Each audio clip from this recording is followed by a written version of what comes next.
Hello，各位朋友，大家好，我是美国加州临床心理师 Kate Lance， 欢迎来到我的频道。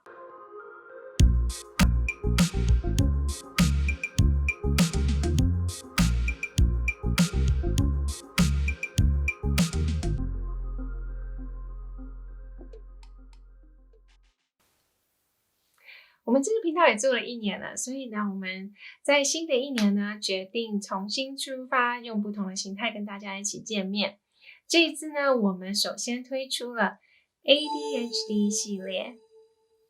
我们这一系列呢，会跟大家介绍跟 ADHD 所相关的一些议题，包括 ADHD 是怎么样做诊断的，我们在临床上会用什么样的方式来帮你做诊断，还有确认你是否有 ADHD。那在 ADHD 的症状这样子的人身上呢，我们可能会常见的一些问题有哪些，还有可能在关系上有哪些影响，我们在这一系列的影片里头都会跟大家介绍。如果你自己对于这样子的议题有兴趣的话，欢迎帮我们订阅跟分享哦。好，首先呢，我们今天就来跟大家讨论一下 ADHD 是怎么样来做诊断的。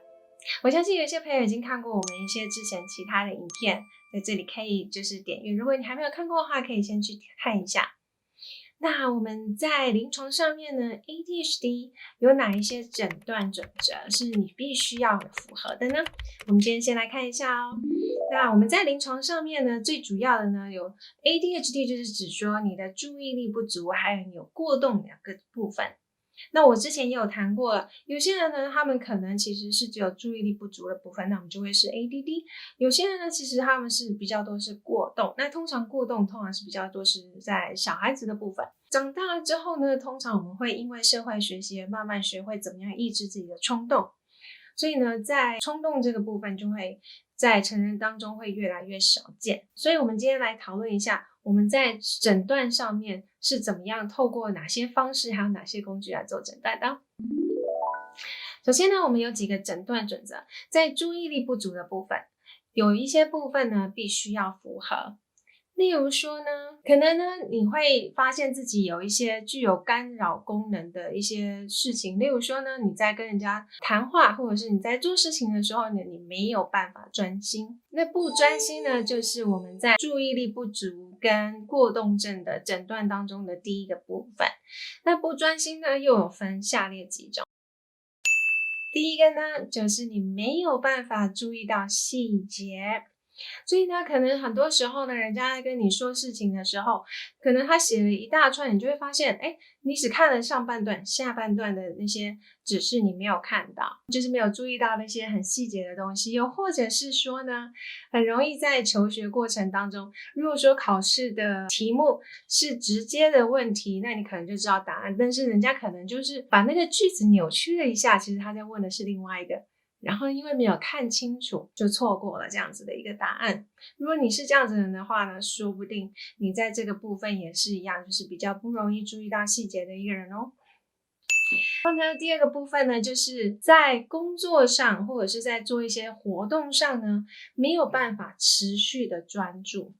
那当然有些人就会说不会啊，有些事情上面我可以专注了很久。对，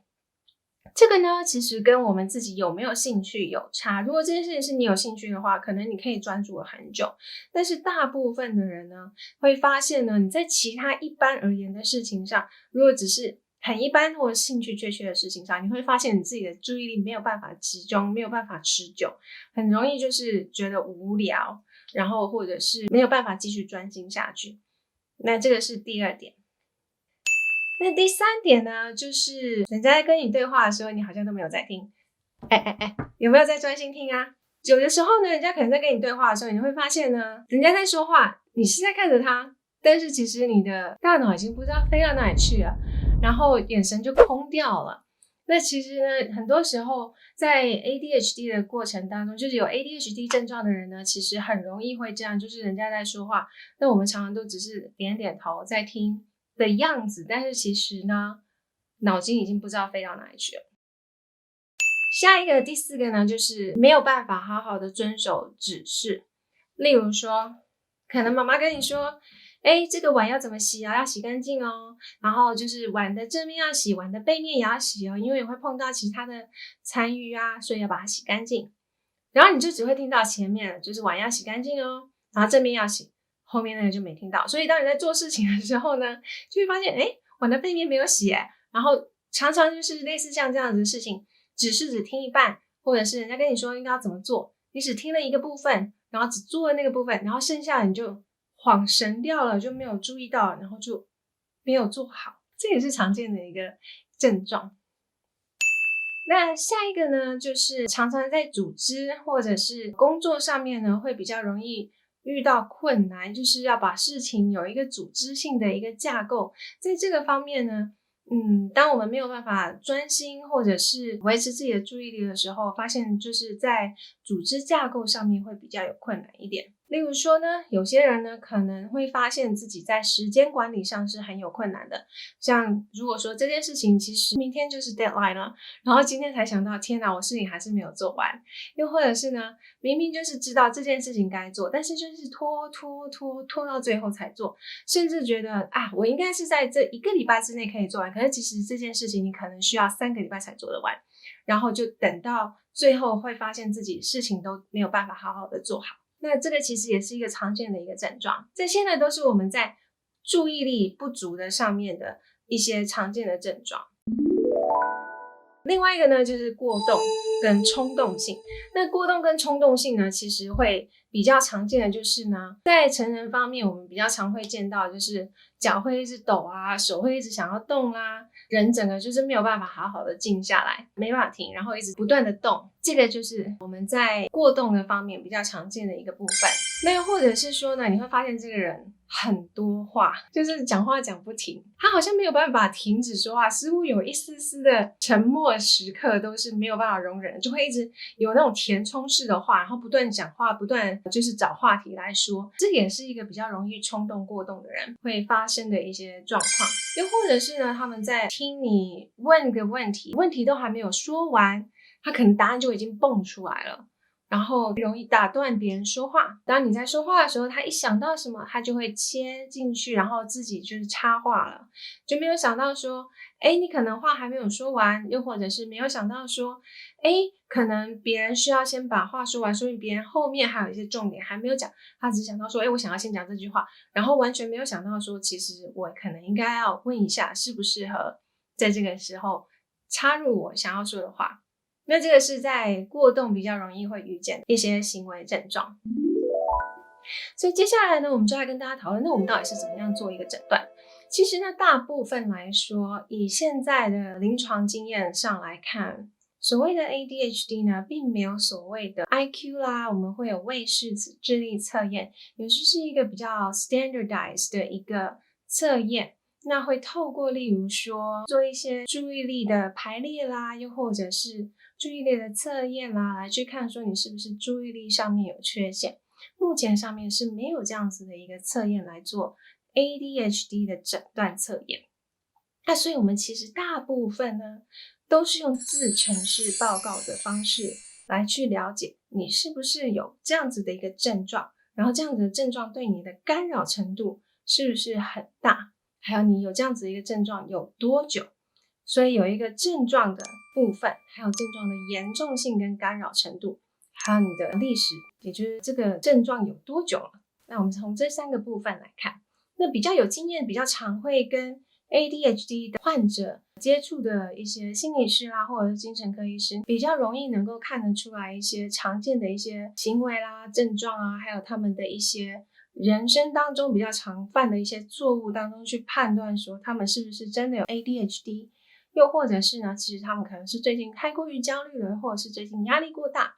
又或者是其他的因素。那当然呢，我们在 brain scan 就是大脑断层扫描的部分呢，其实也是可以看得出来 ADHD 呢，他们的一些大脑的架构其实是跟一般人是有一点不太一样的。那这个可能会是相对的比较明显的一个部分，但是不是每一个人都会去做大脑诊断，而且还是一样，我们必须要透过其他部分的一些考量，包括说历史方面，就是你这个症状有多久了，还有在你的生活当中的影响的程度有多大来做判断。所以呢，我们可以跟大家讨论一下，就是我们目前现在，例如说自程式报告，你可能比较会讨论到的有哪些？例如说我们在症状方面呢，我们可能会问你说，你有没有发现自己很容易会因为粗心大意而犯错？又或者是呢，你会不会觉得自己很冲动的去做一些决定？那有多频繁？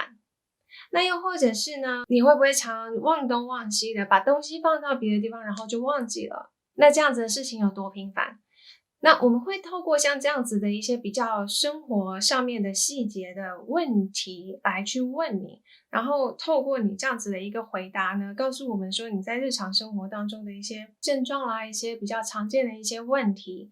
然后来去判断你有没有可能是真的有得到了 ADHD， 然后看到你的这些行为症状对你的生活产生的影响有多大，来去做判断。当然有的时候我们更多其实是透过我们在跟你的互动，临床上面的互动来决定的。例如说可能在跟你谈话的时候，我发现你其实没有很专心在听我说话，我在跟你说话的时候，其实你已经都恍神了。又或者是呢，我发现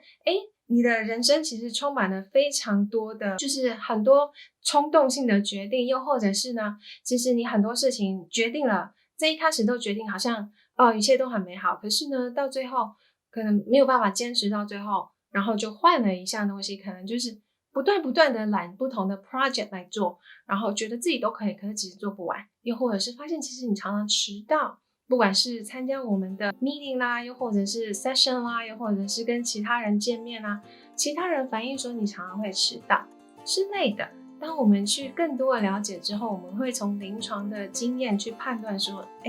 你可能目前所受到的这些困扰，其实跟你的 ADHD 是有关的哦。那我们就可以透过这样子的方式来做判断。